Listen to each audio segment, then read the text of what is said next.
RDX September 6 முதல் திங்கள் முதல் சனிக்கிழமை வரை இரவு 7 மணிக்கு.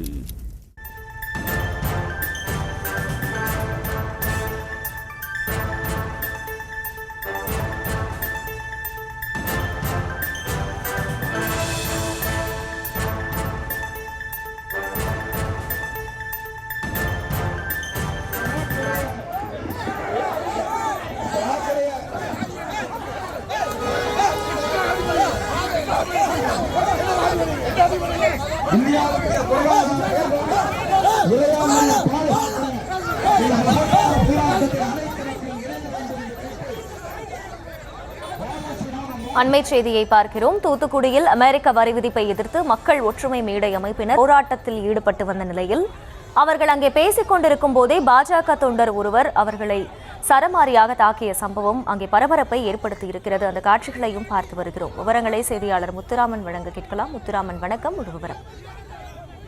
தூத்துக்குடி வஉசி 154வது பிறந்த நாள் நிகழ்ச்சியில் கம்யூனிஸ்ட் கட்சி சார்பில் அனுமதி பெற்று வஉசி முழு உருவ சிலை முன்பு ஒளிபெருக்கி மூலம் வஉசியின் பெருமைகள் மற்றும் மத்திய அரசின் மக்கள் விரோத போக்கை கண்டித்து பேசிக் கொண்டிருந்தார்.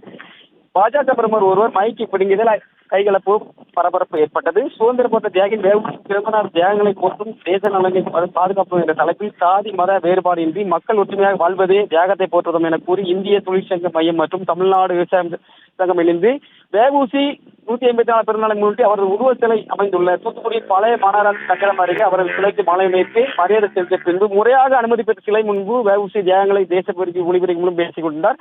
அப்போது பல்வேறு கட்டங்களில் பேசிக் கொண்டிருக்கும் போது பாஜகவை சேர்ந்த பிரமுகர் சொக்கலிங்கம் என்பவர் மைக்கை பிடுங்கினால் ஆத்திரத்தில் சிஐடி தொழிற்சங்கத்தை சேர்ந்த ஒரு சிலர் தள்ளிவிட்டு அறிந்ததால் பெரும் பரபரப்பு ஏற்பட்டது. இதற்கு இதில் பாஜக மாவட்ட செயலாளர் மற்றும் மாநில துணைத் தலைவர் சசிகலா, புஷ்பா மற்றும் பாஜகவினர் கூடியதால் இரு பிரிவினரிடையே மோதல் சூழல் அபாயம் ஏற்பட்டது.